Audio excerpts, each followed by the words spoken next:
काका नमस्कार. नमस्कार. एकदम नवीन टी शर्ट, क्या बात आहे. अहो कालच ताईनं पुण्याहून पाठवलं. अरे वा, छान आहे की. गॉगल पे पाठवलं की. वा, एकदम हिरो.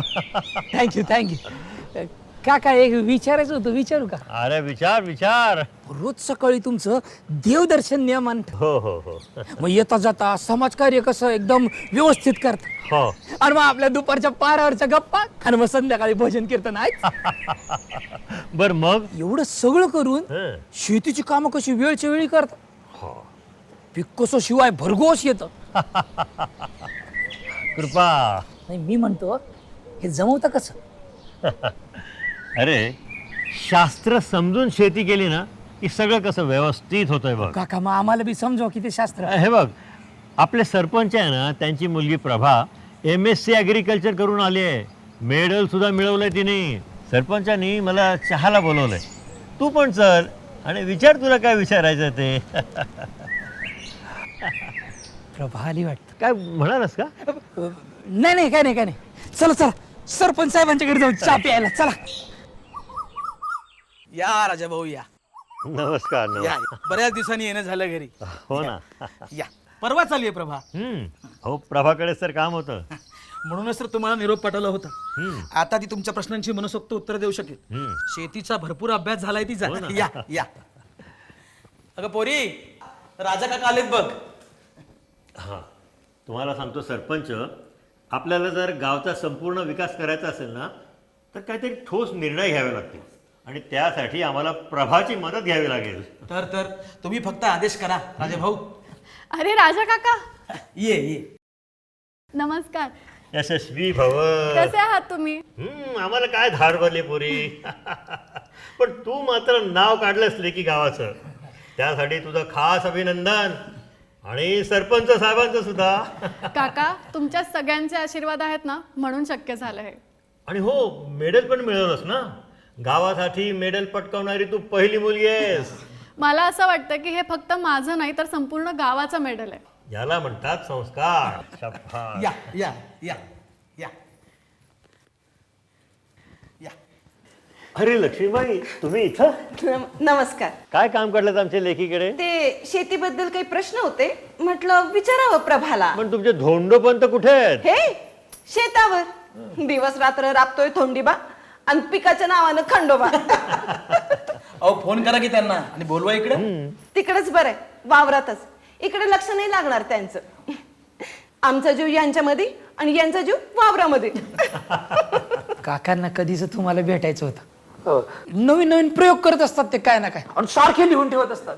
छान काका, या वयातही इतका उत्साह आणि इतका कामाचा उरक. खरंच काका, तुम्ही ग्रेट आहात. अगं पोरी, बसा की लक्ष्मीबाई, बसा.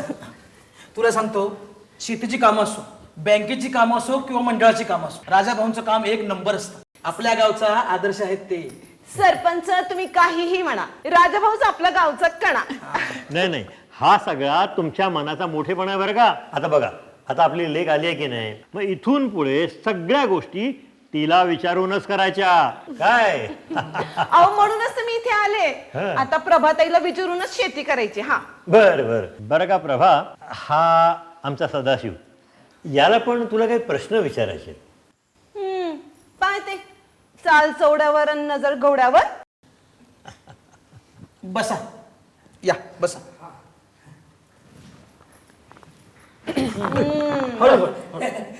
विचारा काय.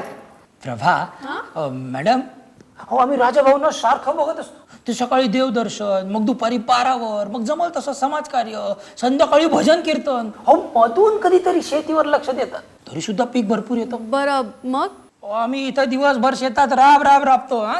5-5, 6 वेळेला फवारण्या करतो, तरी कीड काही मरत नाही, आणि हवा तसा रिझल्ट मिळत नाही. नाहीतर काय, नक्कीच्या लग्नाला 1700 विघ्न. हरकत नाही, मला तुमचा मुद्दा समजलाय. थँक्यू. काका, तुम्ही कसले प्रयोग करताय, आम्हाला सांगा तरी. अगं प्रभा, गेले काही महिने आहे ना, मी ॲडज्युएंट बद्दल खूप ऐकतोय. त्यातले 1-2 प्रकार मी वापरले सुद्धा. बरं, पण त्याबद्दल अजून सविस्तर माहिती हवी आहे ग. कारण ॲडज्युएंट आहे ना, शेतीसाठी खूप उपयुक्त आहे असं ऐकून आहे मी. काका, मग असं असेल तर आपल्या गावासाठी फायदाच होईल की त्याचा. तुम्ही आज खूप महत्वाच्या टॉपिकला हात घातलाय. आत्ताच्या काळात ऍडज्युव्हंटचा वापर योग्य प्रकारे करणं हे अत्यंत गरजेचं झालेलं आहे. माझं पण तेच म्हणणं आहे. हो आपले काका देवाचा धावा केल्यासारखं सारखं ऍडज्युव्हंटचं नाव घेत असतात. काहीच हरकत नाही. माझं काय म्हणणं आहे, आज या विषयावर सविस्तर चर्चा करू आणि पुढे संपूर्ण गावालाही यामध्ये सामील करून घेऊ. चालेल ना? चालेल की 100%. बरं, मग मला सांगा ऍडज्युव्हंट म्हणजे नक्की काय? Helper, assistant. ऍडज्युव्हंट म्हणजे मदत करणारा एक सहाय्यक. असं कोणतीही गोष्ट चांगली व्हायला मदत करतं ते ऍडज्युव्हंट. म्हणजे तुम्ही स्प्रे मधून औषधं देता, ड्रिप मधून औषधं देता, खतं देता, या सगळ्याचा उत्तम परिणाम व्हायला हवा म्हणून वापरावं लागतं ते ऍडज्युव्हंट. अच्छा, इतकं सगळं असतं तर. मावशी, पूर्वा केमटेक कंपनीनं 4 दर्जेदार ऍडज्युव्हंटची एक मालिका काही वर्षांपूर्वी बाजारात आणली आहे. पूर्वा, बरोबर, मी सुद्धा वाचलंय बरं काय. आता हे बघा, तुम्ही हे असं वारंवार स्प्रे करता, बरोबर? बाई बाई बाई, सारखी करावी लागते ग बाई फवारणी. त्यातून तुम्ही कीटकनाशकही फवारता. हो कधी कधी 5-5, 6-6 वेळेला फवारणी केली तरी कीड राहतेच. आता तर कीड पण मरेनाशी झाली. मग आता तुम्ही म्हणाल की औषधच डुप्लिकेट होतं. हो, असतातच डुप्लिकेट. नाही काका, असं काहीच नाहीये. तुम्ही कितीही औषध मारलं ना तरी ते पानावर टिकूनच राहत नाही. ते गळून जातं आणि मग कीड तशीच राहते. मग आता औषध कसं टिकवायचं बा पानावर? सोपं आहे, ऍडज्युव्हंट वापरायचं. बरोबर. यासाठी औषधाबरोबर वापरायचं सेवर, पूर्वा केमटेकचं सेवर. आणि म्हणून सेवर आहे ऍडज्युव्हंट, स्प्रे ऍडज्युव्हंट, म्हणजे एक प्रकारचं स्टिकर. कळलं? अच्छा, विशेष म्हणजे खरीपाच्या हंगामात कितीही पाऊस येऊ द्या, गुळगुळीत पानांवर देखील औषध घट्ट चिटकून राहतं आणि गळून जात नाही. अरे सेवर तर आम्ही खूप वर्ष वापरतोय. खूप उपयुक्त आहे बरं का ते सरपंच. माहिती आहे मला पण. आमच्याकडे पण खूप वर्षापासून वापरतात सेवर. याला म्हणतात का ऍडज्युव्हंट? काखेत कळसन गावाला वळसा असं झालंय. आता औषध सगळीकडे सारखं पसरलं गेलं पाहिजे. किडीच्या आत जाऊन कीड मरायला पाहिजे, बरोबर? पेनिट्रेट व्हायला पाहिजे. बरोबर. त्याच्यासाठी एक दुसरं स्प्रे ऍडज्युव्हंट असतं, त्याला म्हणतात ऍक्टिवेट. ऍक्टिवेट काय काम करतं ते?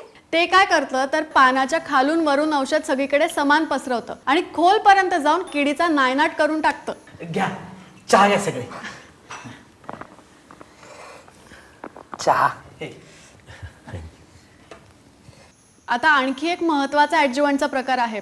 आधी चहा घेताय की सांगू? नाही, सांग की. आपण जे पाणी वापरतो ना फवारणीसाठी, त्याचा पीएच फार महत्वाचा असतो. पीएच म्हणजे काय, कोण सांगेल? सामू 5.5 ते 6.5 पाहिजे. एवढंच माहितीये बाई मला. आपल्या विहिरीतल्या पाण्याचा पीएच 7 ते 7.5 असा काहीतरी असतोय ना. तो कोण मोजणार, कसा मोजणार, त्याचं काय एवढं महत्व आहे, हे सगळं माहिती पाहिजे ना आपल्याला. हो ना बाई. सामू जर जास्त असला तर तुमच्या फवारणीचा काहीच उपयोग होत नाही. त्यामुळे त्याच्यासाठी वापरावं लागतं ते पीएच बॅलन्सर. बॅलन्सर काय काम करतं ते? बॅलन्सर म्हणजे समतोल राखणारं. त्याचं नाव आहे डेकोरस. डेकोरस. आपण जे पाणी औषध फवारणीसाठी वापरतो ना, त्याचा जर सामू जास्त असेल तर फवारणीतल्या रसायनांचं विघटन होतं आणि मग त्याचा काही उपयोगच होत नाही. पण मग बरेच लोक 3-4 पेस्टिसाइड्स एकत्र करून फवारतात ना, म्हणजे खूप रसायनं एकत्र होतात ना. पण तसं नाहीये काका. आता हे बघा, पाण्याचा सामू जर 6.5च्या वर असेल तर त्या रसायनांची पावरच संपून जाते, म्हणजे कीड तशीच. म्हणजे वेळ वाया, औषध वाया आणि कीड आहे तशीच. तेलही गेलं आणि तूपही गेलं असं झालंय आता. फवारणीचं मिश्रण स्थिर राहायला पाहिजे ना, म्हणून हे डेकोरस. आता स्प्रे ऍडज्युव्हंटचा शेवटचा प्रकार राहिलाय, सांगू? हो सांगा की. आपल्या सगळ्यांच्या शेतात ड्रिपच्या नळ्या आहेत ना. आता ड्रीप तर एकदम कॉमन झालंय प्रभा, सगळ्यांकडे असतं. अहो पण ते चोकअप होतात हो सारखे. त्याच्यामध्ये क्षार जमा झाले ना की त्या चोकअप होतात आणि तुम्ही कितीही औषध दिलं किंवा पाणी दिलं तरी ते कमीच येतं. मग तुम्ही काय करता मावशी? आम्ही ऍसिडने साफ करतो. अहो तिथेच तर चुकतो आपण. ऍसिडमुळे पाण्याची आम्लता वाढते आणि मातीतली पोषण द्रव्य नाहीशी होतात. मग पिकाच्या वाढीला मदत करणारे सूक्ष्मजीव पण मरत असतील की. असं समजा की पिकांच्या मुळांना पण चटके बसतात, त्यामुळे पिकाची वाढच होत नाही, म्हणून पीकच वाढत नाही. अरे बापरे, मग ड्रीप काय तसंच राहू द्यायचं का पोरी? नाही पप्पा, ड्रिप मोकळं करण्यासाठी जे ऍडज्युव्हंट असतं त्याला म्हणतात ड्रिप क्लीनर, म्हणजेच ड्रिप सेवर. ऍसिडच्या ऐवजी ड्रिप सेवर वापरायचं. त्याच्याने सगळे क्षार पण निघून जातात आणि नोझलही मोकळे होतात. म्हणजे ड्रीप एकदम क्लिअर. करेक्ट. त्यामुळे पिकांचं होणारं नुकसानही थांबतं आणि पीक एकदम छान डौलदार येतं. अरे वा प्रभाताई, पिकांसाठी तू तर संजीवनीच दिली ग. ऍडज्युव्हंटचे प्रकार सांगून. आंधळा मागतो एक आणि देव देतो 2. बघा. आणि ऐका, ऍडज्युव्हंट्स हे काही औषध नाहीये, ते औषधांचा पूर्ण उपयोग होण्यासाठी आपली मदत करतं. समजलंय ना काका? आता मला चांगलंच समजलंय ऍडज्युव्हंट बद्दल. मग आता मी तुमची परीक्षा घेणार. मला सांगा, आज आपण कोणकोणत्या ॲडज्युएंटची माहिती घेतली? स्टिकर सेवर, औषध चिटकवणार. स्प्रेडर ऍक्टिव्हेट, औषध पसरवणार. बॅलेन्सर, डेकोरस, पीएच सांभाळणारा. आणि ड्रीप सेवर, ड्रीप क्लीन करणार. आता तुम्ही हे सगळे ॲडज्युएंट्स वापरा आणि बघा तुम्ही दिलेल्या खतांचा, औषधांचा आणि पेस्टिसाइडचा पुरेपूर उपयोग होतोय की नाही. शिवाय आपला खूप पैसा वाचेल, वेळ वाचेल, श्रम वाचतील आणि पीकही कसं भरपूर येईल. आता डोक्यात फिट्ट बसले सगळं. आता आपल्या गावातल्या लोकांसाठी एक मीटिंग बोलवा सरपंच. हो हो, परवाच ठेवू मीटिंग. सदा सगळ्यांना निरोप द्यायचं काम तुझं. आजच निरोप देतो सगळ्यांना सरपंच. आपली प्रभा सगळ्यांना या ॲडज्युएंटची माहिती देईल. प्रभाचा प्रभाव पडलाच म्हणून समजा. सरपंच, गावातल्या सगळ्या तरुण मंडळींना आवर्जून बोलवा बरं का. तर मुलांना हे तंत्रज्ञान आधी सांगायला पाहिजे. मी लगेच मेसेज टाकतो सगळ्यांना. अहो, ही तरुण मंडळी जास्त अभ्यास करून कामं करतात. शेतीचं आणि गावचं महत्व त्यांना चांगलंच समजलंय. चला, आताची मुलं गावातच राहायला आणि गावची प्रगती करायला तयार आहेत ना, यातच समाधान आहे. लहानपणापासून अटॅचमेंट असते गावाची. आता पुन्हा सगळे माझ्या हातचा चहा घेणार ना? मला चालेल. हो, पण अर्धा कप बरं का, आणि तुझ्याच हातचा. नक्कीच. पण काका, तुमच्यासारखी आदर्श व्यक्ती या गावात आहे ना, म्हणून गावचा विकास आहे. तुमचे खरंच खूप खूप आभार. पोरी, आता आमचं पिकलं पान कधी गळून पडेल सांगता यायचं नाही. हो काका, काळजी नको. आपल्याकडे प्रभाची उर्वाची ऍडज्युएंट आहेत ती. शेतकरी बंधूंनो, बचत करणं म्हणजेच पैसे कमावणं. औषधांची फवारणी करताना थोडं जरी औषध वाया गेलं ना, तर मजुरी, प्रत्यक्ष औषधांचे परिणाम आणि औषध वाया जाणं असं मोठं नुकसान होत असतं. औषधाच्या प्रत्येक फवारणीत जर स्प्रे ॲडज्युएंट्स वापरलं तर फवारणी तर चांगली होतेच, पण औषधाची बचतही होते. औषधांची बचत म्हणजेच पैशांची बचत. आणि हो शेतकरी बंधूंनो, फवारणी करताना सुरक्षा किट वापरायला विसरू नका. हा, शेतीबरोबरच कुटुंबाचं रक्षण हेच तर आहे चांगल्या शेतकऱ्याचं लक्षण. सेवर, ॲक्टिव्हेट, डेकोरस आणि ड्रीप सेवर यांच्यातर्फे जनहितार्थ.